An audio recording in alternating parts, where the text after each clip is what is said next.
is a minister, a pilot's son is a minister, a prime minister's son is the Congress vice president. That's dynasty. Change is not happening at the top, Mr. Gandhi. Change, you want change at the bottom. There are people out there who are saying, we want change at the top. Yeah.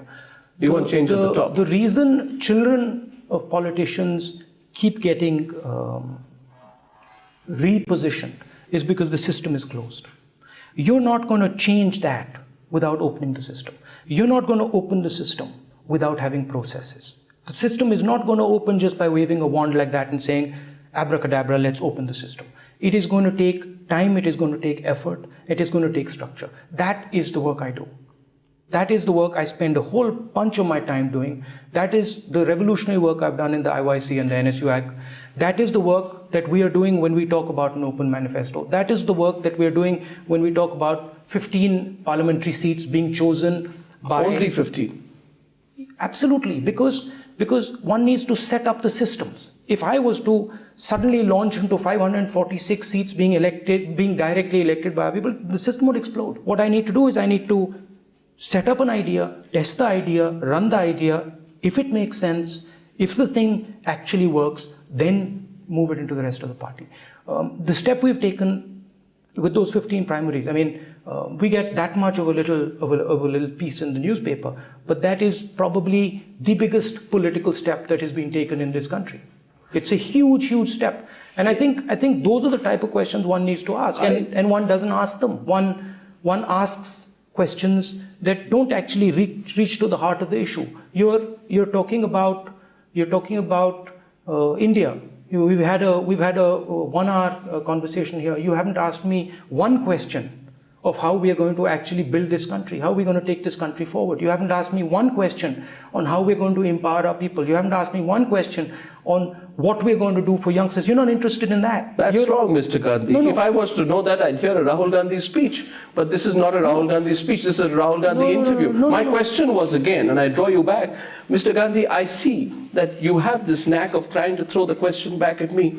I can only tell you, Mr. Gandhi, I'm going to ask the questions. My question to you is, how do you handle this? You see, the other view is that you're a fragile person. You get affected by criticism. Now, you know, Subramaniam Swami, I'm sure you know him. He raises all kinds of questions on you. May I, with your permission? Of course, please. Subramaniam Swami has raised questions on your degrees. He says, why does he claim he has an MPhil from Cambridge? Cambridge has no record of his thesis. You cannot get an MPhil without a thesis. He says, yes, he went to Harvard. When Rajiv Gandhi was Prime Minister, somebody, and I won't name, gave $11 million to Harvard Medical School. Donors quota, Harvard has this quota. Once you enter, in 3 months, Harvard said to him, we don't think you belong here. So he dropped out. He's questioned both your degrees. I want you today. Were you in Cambridge? I was at Oxford. You're at Oxford. But you spent some time at Cambridge? I was a visiting fellow at Cambridge for a while. Okay. So, where were you in Cambridge? At Sydney Sussex College. So I was at Trinity in Cambridge. I spent a year there, did my MPhil there. Now I want your response to What's the response? I mean, I want your response to Subramaniam. How do you deal with this? You want me to show you my degree? I can show you my degree. No, would you feel like showing him your degree? He's probably seen my degree. I mean, I've given an affidavit, a sworn affidavit saying that I've got these degrees. Now, if I'm lying on the affidavit, let him take a legal process and solve it. I mean, what more do you want me to do? We challenge him. Why should I challenge him? Why should I challenge? He's attacking you personally. He's attacked my family for 40 years. Why should I challenge him? I mean, Does it affect you, Mr. Gandhi? Does it affect you? When you are attacked at a personal level, does it affect you? And how do you choose not to respond? How do you bury your head in the sand and say, this is not happening, it's happening to you? You are being criticized. I respond. You see, I respond by understanding why I'm being attacked.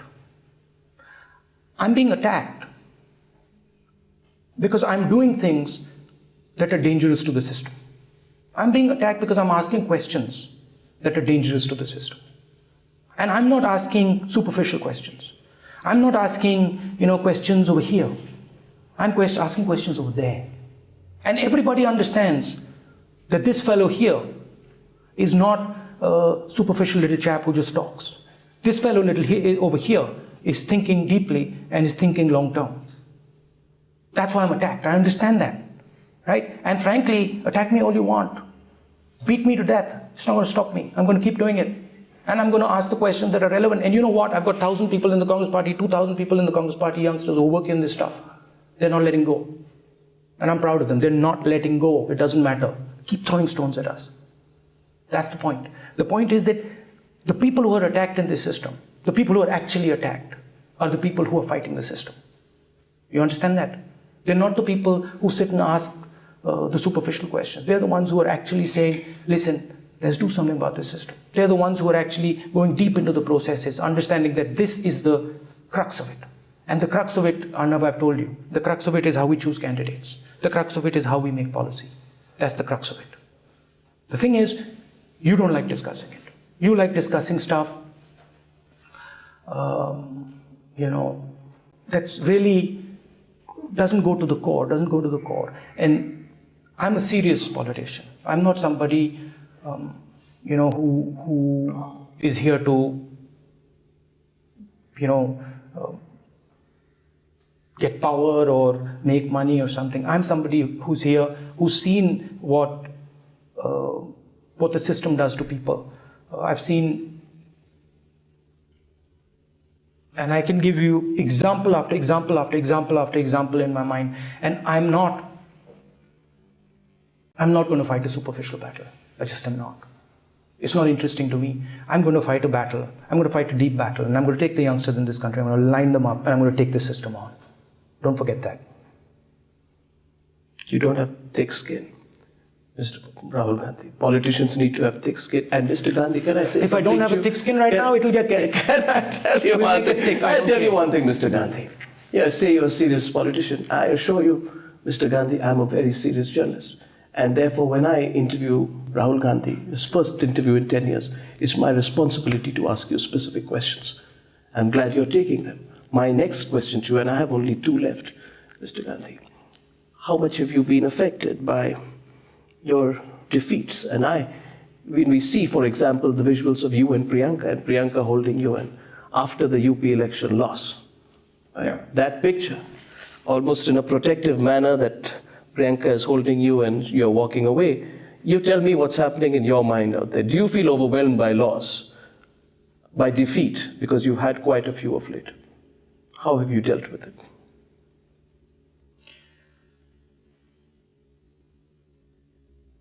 It all depends on what you're trying to do, right? I told you that I'm here because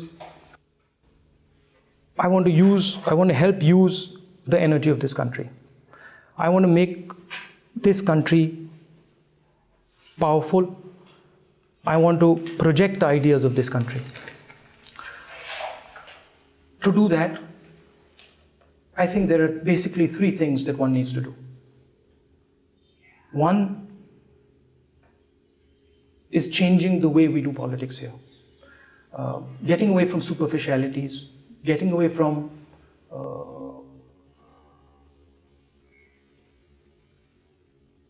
the small issues and moving deeper into the issues, right?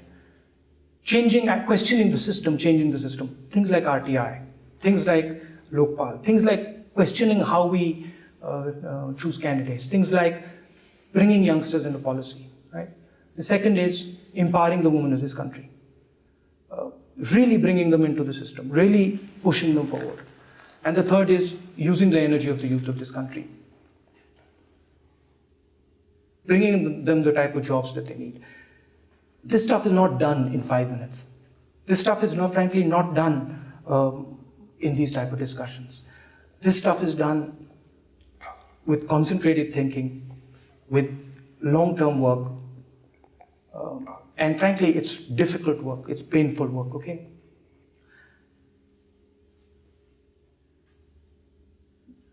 If you're thinking about that, and you're thinking that that's what you want to do, defeat just makes you stronger. It makes you want to do it more. If you had not been, I don't go into elections saying, oh my God, if we lose an election, that's the end of the world. No, absolutely not. We lose some elections, we'll win some elections. But the real thing is, it's a heart thing, it's a soul thing. Why are you here? I asked you that question I asked you the question, why am I sitting here? I'm sitting here because with all my heart, I think we need to change the way the system works here. And not enough people are actually asking that question. Will you be open to a debate between key candidates or representatives of the major parties? Will you participate in such a debate if there were to be one?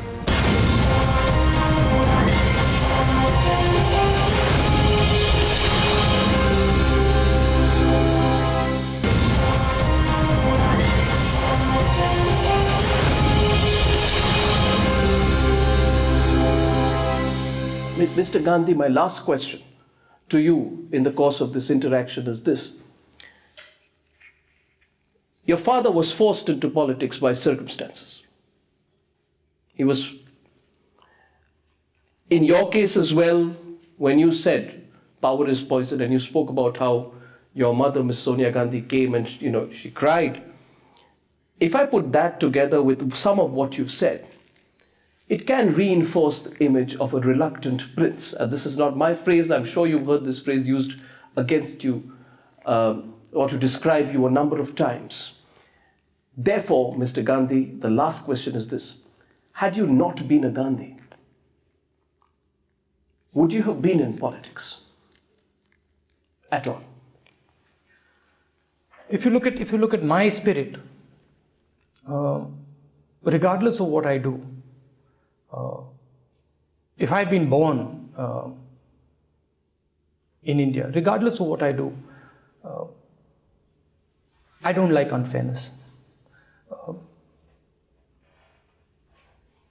It just makes my blood boil. I don't like it. And in whatever I did, if I saw unfairness, I would stand up against it. That's the heart of my politics.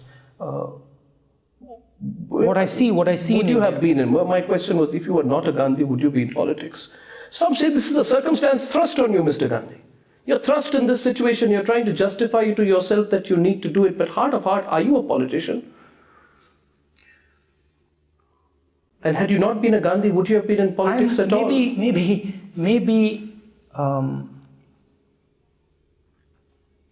Maybe you find me strange because... No, I don't find you strange. Well, you sort of implied that, but maybe you find me...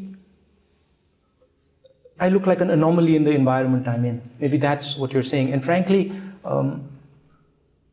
in a lot of ways, I am an anomaly in the environment I'm in. The power is poison remark. Yes.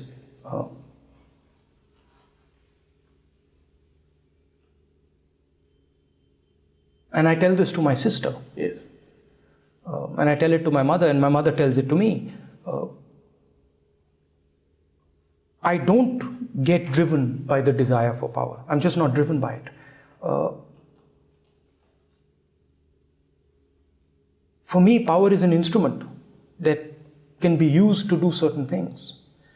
But for me, it's not interesting to own it, to capture it, to hold it. This is just something... maybe it's because of my family circumstances, what happened in my family. Power per se, the quest for power, the search for power, the thirst for power, is not there in me. What is there in me is a desire, is a very strong desire to reduce the pain that people feel. To reduce the pain that people feel as a result of a system that is predatory. As a result of a system that need not be there. As a result of the system that can actually be changed if we just start to ask the deeper questions and we stop asking the superficial questions. Again, and maybe the 7th time I want to repeat it to you, what are those deeper questions? The deeper question is, why is power so concentrated in this country? Why is it that a chief minister of a state has access to any decision in the entire state? Why is it that our candidates are chosen in closed rooms? Why is it that our people do not have access to the candidate decision? Why is it that our policy is made in closed doors with 5 or 6 people? Why is it that the perspective of one minister is completely different than the perspective of the gentleman who follows him. What that's telling me is that we're not actually taking the voice of the people into policy. We're not actually taking the voice of the people into the political system. You said about Aam Aadmi Party, and you said, well, you criticize them and then you praise them. Yes, you did. I liked what I saw as far as the representation, bringing in people. I thought that was an interesting concept. We've done that type of stuff in the Youth Congress. That was interesting to me. Is it bringing in people when you disregard the legal process and sit on a protest outside Rail Bhavan, and then also that you force your decision and your minister is always right? You avoided my question on the Aam Aadmi Party. I'm glad you've come to it. Tell me, Mr. Rahul Gandhi, were you angry with Sushil Kumar Shinde giving a face saver to Arvind Kejriwal? This was reported. Before I wrap, I didn't mean to go back to it. You brought it back. The accusation is that you're still doing deals with the Aam Aadmi Party. What I liked about what I saw in the Aam Aadmi was people coming into their system. I like that. But what's different then between us and them is that we have structure. We develop processes. That I didn't see much of. But the main thing that... No, were you upset with Mr. Sushil Kumar Shinde for giving the Delhi government a way out during the recent dharna? Do you feel they should have been offered a face saver? Do you feel they should have been ordered a face saver? You're going back, Arnab. To specifics. No, it's not specifics. It's frankly superficialities. How is this superficial? It's a completely This is the most relevant question. No, it's not. It's whether Mr. Shinde thought he should have apologized, shouldn't have apologized, did this, did that, it's a fact, it happened. But the real issue, the real core issues in this election are we going to head towards democracy, towards deepening of democracy, towards opening up the system, or are we going to head towards concentration of power? That's the first question. Yeah. The second question is, are we going to head towards empowerment of women? Are we going to be a half strong nation, be a half proud nation, or are we going to actually empower women? Those are the questions. And those questions, if you listen to the debate that's going on about the elections, that's not the debate.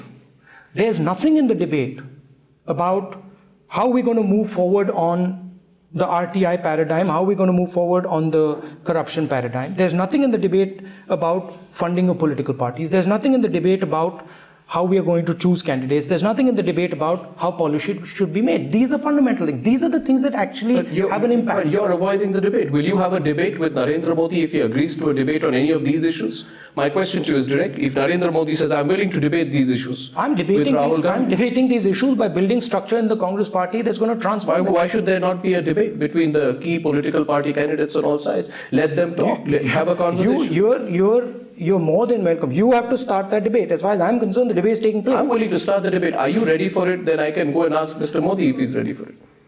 You start the debate, but the real issue is doing this stuff. The real issue is doing this stuff in the party machine. The only people who are doing that is us. And frankly, we get stick for it. We've just said that 15 constituencies in this country, in the Congress party, are going to be chosen based on primaries. I haven't said a word about it. Well, of course, it's been mentioned everywhere. It's not impressed to many people. But the discussion hasn't gone there. So all I'm saying is that as youngsters, as serious politicians, one has to ask the fundamental questions. The fundamental questions in this election is, are we going to open up the system? Are we going to close the system? What is going to be the role of women in India going forward? How are we going to get jobs for youngsters in this country? You asked me a whole bunch of questions. Yes, I did. You didn't ask me once about how we're going to get jobs for youngsters in this country. You didn't ask me once about what are we going to do for women in this country. I'm going to tell you what I think. But Mr. Rahul Gandhi, if I was to do that, I would listen to Rahul Gandhi's speeches. I said, this is an interview. I'm getting an opportunity to ask you specific questions. You call my specific questions superficial. I, with respect, disagree. I feel my questions are specific, and you need to answer the specific questions as specifically as possible. You are more than welcome to ask these questions, right? But let's also move the debate to a place where we're actually reaching towards fundamentals, right? What should be the role of women in this country? How can we enhance their role? How do we bring jobs to millions of people? Now, for example, every single person who comes to me from abroad, Japan, France, Germany, America, every single person comes to me and says, listen, we need an alternative to Chinese manufacturing. We're very happy with what the Chinese give us, but we need another pole. Yes. There's global energy that is basically saying, we want to move manufacturing to India. The Congress party, UPA government has built the corridors, has built the north-south, east-west corridor. We built 3 times the roads the NDA built. Why are we not having a discussion about those certainly, I mean, probably the reason is, and I asked you the question in the course of the interview, I asked you, did UPA 2 let you down? Because Mr. Rahul Gandhi, when foreign investors want to invest in India, they want a clean investing environment. They do not want crony capitalism. They do not need scams. They do not need ministers who behave that, the government exists on their rent. They do not need the A Rajas, and they certainly do not need the Aircel Maxis scams. The climate, Mr. Rahul Gandhi, has got vitiated with corruption. And therefore, the answer to that is, and I really want you to address this very clearly. If you had spoken out earlier, today, and let's bring this interview to a finality, Mr. Rahul Gandhi, if you had spoken on these issues earlier, perhaps today we would not be in a situation where India would not be the preferred investment destination. Actually, you get my point. Yeah, I get your point. Actually, the RTI, right, has basically changed the game in India. What it has done is it has opened up the structures. And what used to be hidden can no longer be hidden. That's the bottom line. Okay. The bottom line is that large numbers of corruption issues that were hidden, that nobody would find out about, came out because of the RTI. We did that. Now, please go to our opposition states. Please go to the states and ask them, do they have their RTI commissioners? The issue here is very simple. The issue is, do you want an open system? Do you want a system where these things are out in the open? Or do you want a closed system where these things are hidden? I think we should have a debate, Mr. No, I think we should have a debate on this. The debate is taking place right now. The debate has to take place between the individuals. My final question, Mr. Gandhi, will you be open to a debate between key candidates or representatives of the major parties? Will you participate in such a debate if there were to be one? There is a national debate taking place right now. Okay? The national debate that is taking place right now is the following. There is the Congress party that believes in openness, that believes in RTI, that believes in Panchayati Raj, that believes in giving people power. And there is our opposition that believes in concentrating power. That's the debate that's taking place. That's what the election's about. We fundamentally believe, and the Congress party has always believed, that this country has to be run by its people. Can you take back this election? Have you lost the election before it's begun? Most of the surveys are saying the Congress party will be reduced to its lowest ever tally. What would you say to that, Mr. Gandhi? This country has always been run successfully when large numbers of people were involved in its decision making. If you look at when this country has done well, it has done well when we've involved. You know what Modi says to that? Modi says, you gave them 60 years, you give me 60 months. I want you to respond to that before. He says, you gave the Congress party 60 years, you give me 60 months. He said that in UP when he spoke in Gorakhpur recently. I want your response to that. My response is that over the last 10 years, we gave the fastest economic growth this country's ever had. My response is that we did more for opening up the system in this country than any government before us. My response is that we have completely changed the paradigm with our rights-based development model. We have given Manrega, which has transformed the rural economy. We have carried out, we are talking about Aadhaar, which is going to directly give money to people. So to just brush aside the idea that the Congress party has been in power for 60 years, we are growing at the rate at which we are growing because of the Congress party. Are you battle ready? Battle ready, of course. We're going to win. Mr. Rahul Gandhi, thank you very much for talking to me and for taking specific questions from me. Thank you. Frankly speaking. Thank you.